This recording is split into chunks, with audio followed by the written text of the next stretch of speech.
Welcome to On the Right Side of History with Kansans for Life. Come with us as we connect the pro-life movement's past to present, uncover hidden or forgotten history, and its connections to the battle still raging today. Now, here's our host, Danielle Underwood. Hi, everyone. I'm Danielle Underwood, and you have joined On the Right Side of History with Kansans for Life. Today, I'm with Kristen Day, Executive Director of Democrats for Life of America, based out of Washington, D.C. Hi, Kristen. Hello. Welcome. Good to see you. Yeah, great to see you, too. We've enjoyed having you in Kansas in the past, and you've been a speaker at a previous rally, a Rally for Life, and we've really been appreciative of the ways that you've partnered with us in several different ways. So I'm so glad to talk to you again. Sure. It's such a pleasure going to Kansas. I have to say the people are so nice and friendly. I really have enjoyed my visits there. I couldn't agree more, and I'm so glad you think that. So that's great. We're a great state with great people and wonderful, good-hearted pro-life community. So absolutely, yeah. Okay, so I wanted to ask you several different questions today. You know, we're in a situation in our country where we do feel so much division sometimes, and I wonder how much of that is, really stoked among the people, intentionally, or if that just has happened naturally. Where that's coming from, we can't really say, but we do feel like there's this deep division sometimes. And I think it's a really great conversation to have about how we work together, and specifically working together across political parties and, just any kind of difference to find ways that we could work together for the cause of life.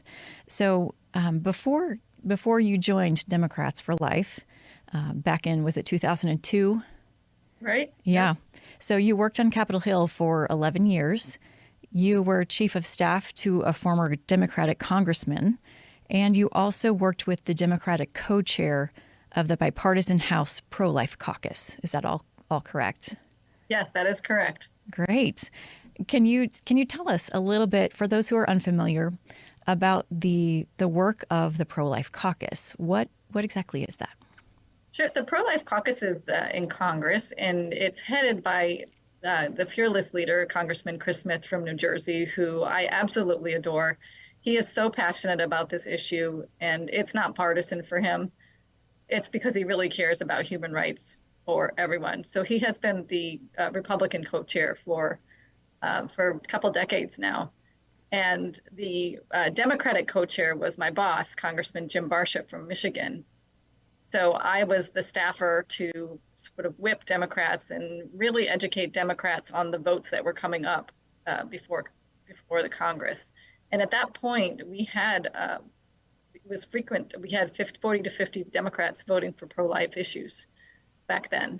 And it was so important to have a pro-life Democrat leading the caucus, because we could speak to Democrats in Democratic language. That's easier, that's more about the talking points coming from us were different from the talking points coming from a Republican, and why they should vote for this pro-life legislation. And it was very effective. And my boss did a great job of really whipping the Democrats to vote the right way on these important pro-life votes. And unfortunately, the caucus had decreased since that point, where we only have one pro-life Democrat left in the U.S. House of Representatives. Wow. Can you talk to us more about that? What has that been, a gradual process, or has that been? Yeah, it's been a gradual process. It's back in the 70s, before Roe was ruled by the Supreme Court. It didn't matter what party you were in, whether you were pro-life or not. It was just, I think we had 125 pro-life Democrats in Congress and a 292 seat majority for Democrats. But that number has just gone, it's dwindled. The abortion issue has became gradually more partisan. So if you're a Republican, you're pro-life. If you're a Democrat, you support abortion. And it's just become really hostile within the Democratic Party to even talk about this issue. I was on Capitol Hill just a few weeks ago, and I ran into my own congressman, and I went up, and I had not met him before, and just said, "Hey, I'm one of your constituents, and I'm a pro-life Democrat, so I don't agree with you on this issue." And I wanted to say, but I think there's a lot of ways where we can work together and find common ground. And he went off on a 10 to 15-minute tirade about how he could never work with someone like me. Wow. And even brought in his Catholicism. This is Jerry Connolly from Virginia, and said he's a Catholic.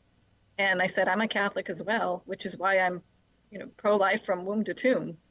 And he stopped a little bit, and he said, well, I guess I can respect that. But, it's become so difficult to even voice, your position that you think that babies in the womb should receive protection in the Democratic Party. So they make it very hard to be pro-life in the party. It's really sad to hear. I mean, we're coming from a nonpartisan organization. We love it. Any opportunity we have to encourage the passage of bipartisan legislation. We think that there is, so much, there should be so much support, no matter political party, for protecting life in the womb, and and also protecting the mothers. And it's crazy that it's become, we hear these examples of such extremism from members of the Democrat Party who are quite literally, trying to push the idea of abortion up until the moment of birth, and occasionally even after birth, which it just blows my mind. But I'm just wondering, so back then when you had 50 pro-life Democrats working in that pro-life caucus, the bipartisan pro-life caucus, I'm guessing you may have been treated a lot differently on Capitol Hill. So there was still some animosity toward pro-life Democrats, but it wasn't as bad as it is now. So the pro-life Democrats, they're pro-life because they truly believe it, not because they're getting any benefits from anywhere. Mm-hmm. So that's why Democrats for Life formed, is because we felt that these people who are taking these positions and being, taking this pro-life position, who were getting support from basically nowhere, we wanted to be there to say, good, we support you and we appreciate what you're doing. Mm-hmm. And then do you feel that pro-life Democrats have been pushed out of the party? Oh, absolutely. They've been pushed out. There's no question. I see, Senator Casey was the most recent one to fall. He's so disappointing to see him. Everybody in the pro-life community knows his father, Governor Casey, who he actually established the Real Alternatives program in Pennsylvania, which provides support to pregnant women. And we were a great program. It expanded beyond Pennsylvania, and was sort of a model for our pregnancy assistant or pregnant women support act that we drafted. And we endorsed Senator Casey when he ran in 2006, I believe, and endorsed him again in 2012. But since that time, he has really fallen away from being pro-life and holding true to this position. Supporting a bill that would basically go beyond Roe, allowing abortion up to birth with no regulations, no oversight, no protections for children who get pregnant. And so it's just been really sad to see this fall. But again, there's tremendous pressure within the party for him to not side with the pro-life bill that he did. He really embraced now the abortion side. And it's just devastating to see him fall that hard. And even when the Democratic governor of his own state defunded the program his father founded, he didn't lift a finger to try to save the funding. That basically goes to help pregnant women choose life. Absolutely crazy. So why don't you explain to us then what you call yourself a whole life Democrat, and your organization uses that terminology. And I want to give you an opportunity to explain what you mean by that, because you're continuing this struggle, because you obviously have decided you're not giving up this fight. You want to continue. And so I know that you have people who are part of your movement all across the country. And I just wonder, so tell us a little bit of what you mean by whole life Democrat. Sure. So we call ourselves pro-life for the whole life. And yes, we're opposed to abortion, but we're also opposed to the death penalty, euthanasia, assisted suicide. And part of being whole life is providing the support for especially pregnant women to have their babies, or making sure people have health care so they're not forced into assisted suicide like we're seeing around, and making sure they're good lawyers for people incarcerated to make sure that if there's no wrong convictions. So I think this whole life position goes beyond just abortion.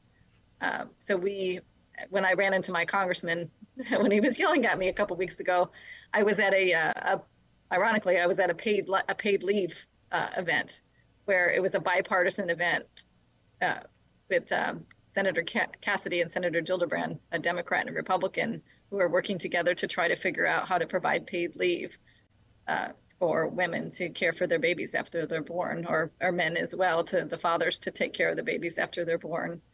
We've been promoting pregnancy equity outcomes where women they don't feel like they have to choose abortion because they don't have the finances. And how do we provide that support where a woman actually does have a choice to carry the baby to term, and not only one choice?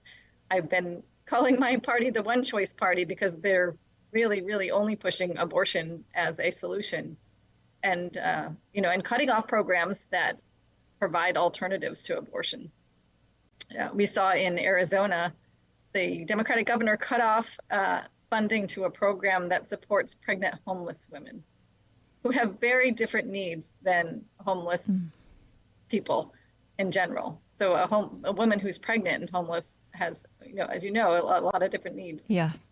As far as healthcare and clothing, and making sure that she gets the prenatal care. Right. So we're seeing these shocking examples of heartlessness that, we've seen very similar examples from our own governor here in Kansas. The things that she's decided to oppose just don't really make sense when you apply common sense. So thankfully, we did have a supermajority of legislators who voted to override her veto. And in fact, that was a bipartisan group of legislators who did that. We were really proud of the Democrats who stood up. Yes. And voted to override, because, as I said, it's really hard to stand up and be bold. But we are so proud of the Democrats that do stand up. And I talk all doom and gloom here, but there are bright spots over the country of situations like in Kansas where Democrats are standing up and doing the right thing. And we're really proud of those members who do that. Yeah. So why don't you talk to us about what kind of advice do you give to pro-life Democrats on what they can do to help the party change course? Now, I think there's been a long game played against the pro-life movement, against pro-life policies. I think our opponents have been very patient in some of the activities that they've undertaken to erode pro-life protections that we've seen across the country. We've also had to be very patient and persistent in our efforts, the pro-life movement as a whole. So I'm just wondering, what do you recommend to Democrats who may be feeling just kind of, can we continue this fight? Is this worth it? What do you tell them? Yes, and my advice is, one person, one conversation can make a difference. So we need, as pro-life Democrats, to keep having these conversations, keep speaking up. You're going to get pushback, but don't let that deter you. So we have a young congresswoman or young representative in Connecticut, Trenae McGee, who is just an amazing hero. She was elected in a special election, and her first speech on the House floor was about being pro-life. And she gave this tremendous speech. And then an abortion bill came up, and she continues to talk about what the pro-life community is. She's a young Black woman, and how the abortion affects her community. And when the vote came up, the debate was amazing, and other people were really listening to her. because it was this different message that people were not used to hearing about where's the compassion, where's the choice, what are we doing to support women, and particularly in her community.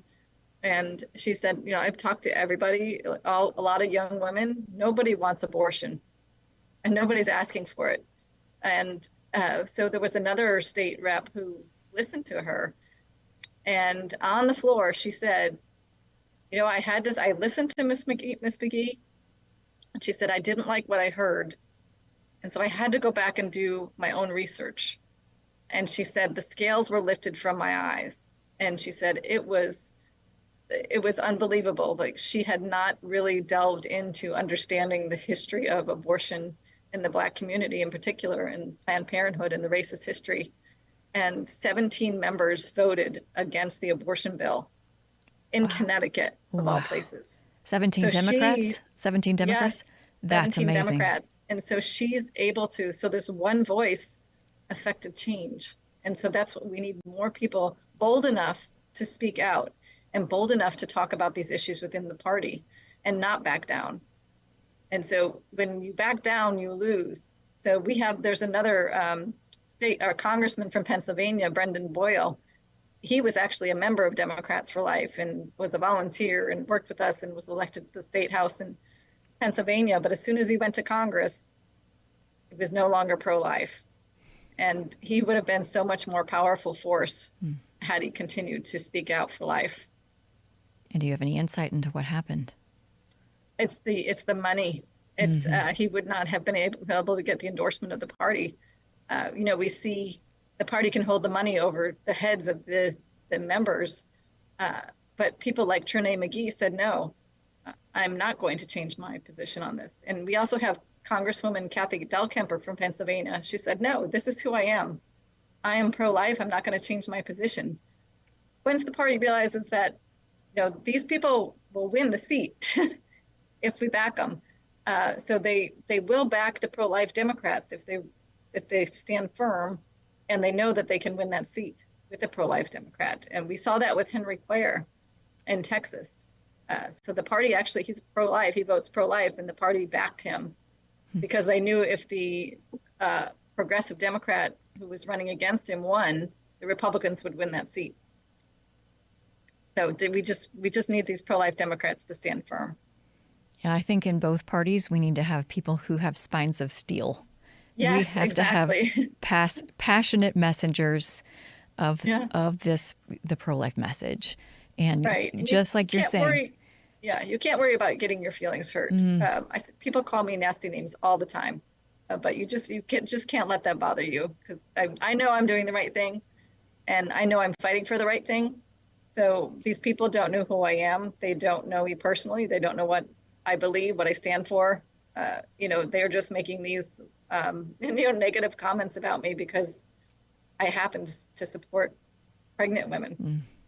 I have to agree with you, because I have thought since I met you that you have to have one of the strongest steel spines in the country. I mean, just you bring such an unusual message, the way that you frame different issues. I mean, we have so many things that are shared across parties, but sometimes the language is different. I shouldn't say across parties, but across pro-life people in those parties. So let's go back then again to that pro-life caucus, because I feel like we've kind of made a full circle, and we can then go back to, what did you learn from that experience of working with members of both parties? What are some good takeaways, if we can rediscover that kind of bipartisan effort again? And we can.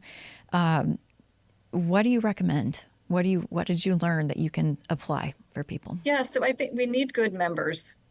When we elect people who are willing to talk to the other side and work together. We're electing a lot of members of Congress and the Senate who are not willing to even have a conversation with somebody in the other party. And that's a big problem. I think we are electing activists, not legislators. So I think we as a country need to look at who we're electing to these positions. And they're two totally different positions. A legislator actually their job is to compromise and do what's best for the country and find ways to solve these problems where people disagree and come together and pass something that's good. Activists are just on the outside, just kind of, they're doing the rallies and they don't compromise. They're pushing the legislators to get something passed. And so we've elected these activists to Congress who don't know how to legislate. So I think that's the first thing that we need to really look at as a country, and how do we elect legislators, not activists? And then I think, willing to listen too. We have to listen to what the other side is thinking and saying. A lot of times, like, we want to pass this bill and this is why we want to pass it. Then, listen, let's listen to a different point of view, and how can we tweak the bill to make this person, make this bill better? Sometimes it makes it better and we can get it through. So I think we have to listen to each other too. We do have, a proposal that we've been working on to address the cost of birth. And we are very excited because we do think that we have a bipartisan compromise that's been in the works for a year and a half that might be introduced in the next few weeks. So just having these conversations, and and trying to get ahead of the negativity, like building the consensus before it goes out into the media and the press and the attacks, and building this consensus from both sides before people can oppose it. Great point. As another good way to negotiate, and having all the key people have their say. I know when Barack Obama was running and working on the platform, we were able to go in and have multiple conversations and look at the language, and why we didn't like the final product. We were able to add some really good language to the platform that was agreeable to us. So at the end of the day, it wasn't perfect, but we were engaged in the process. And I think that makes a big difference. And what is that looking like now? Tell us the about platform, the Democratic platform. Yes. I'm not sure they're going to do one this year. I have not seen anything out there. I think it's too contentious right now with all that's going on in the world. I think that writing a Democratic platform would be really difficult. So I'm not sure that they're going to do one this year. Interesting. I wonder if that's ever happened. No, it has never happened. The Republicans did not do one 4 years ago. They just had a short statement. So we'll see. We'll see what happens. We're ready to go with our language, though. Yeah. Okay, and then another piece of advice would be that I'd love to ask you about. So, say you're not a member of the Democrat Party, but your elected representative is. So you're their constituent, but they're not pro-life, and you are, and you want to affect maybe their thinking on a particular policy. So, what would you recommend for that kind of dialogue between you as a constituent and your elected representative to help them see things in a new light? Yeah, that's a good question. I've been using some language. I've testified around the country, and I testified in Maryland and New Jersey multiple times. We've been really trying to stop some bad legislation in New Jersey. And and I testified in Virginia as well. And I think the key thing for Democrats is the Democratic Party are supposed to help the vulnerable. That's our mission. We're supposed to help those in need. And also there's been a lot of talk about equity in the Democratic Party. And the language that I've been using with the Democrats, and which I would encourage if you have a Democratic representative, is talking about equity for pregnancy outcomes. I think that language resonates with Democrats, because when you look at most women who seek abortion are poor, they're a minority, they're coerced into abortion and pressured into abortion. And how can we as Democrats alleviate those pressures and allow women without resources to have the same opportunity as women with resources? And that language really does resonate with Democrats. We had in New Jersey, we were able to stop a really bad bill, and it was modified quite a bit. And then they were trying to bring it back after the for a special session, but there was no appetite for bringing up abortion again. And I think because we reached enough members to have that, to think about it in a way like, yeah, why in New Jersey especially, the abortion rate is so high, and the Black abortion rate is extremely high. So I think talking about it in those terms with Democrats is, why are we not providing some fairness for women without resources? And we're telling them abortion is the best option. Why are we telling women that they can't have jobs and babies? Why are we telling women that they can't go to school and have babies? We're saying that you should have an abortion because you can't handle it. It's just not the right message. So I think that kind of thing, talking to Democrats, has been pretty successful. So using their language, the way that they might communicate to try to convey the point that you want to make, that there are some. This is the way that Democrats think, and speaking in terms that they understand and applying it to this issue that Democrats should be on board with, of promoting life and protecting the most vulnerable. The most vulnerable. Absolutely. Yeah. Very interesting.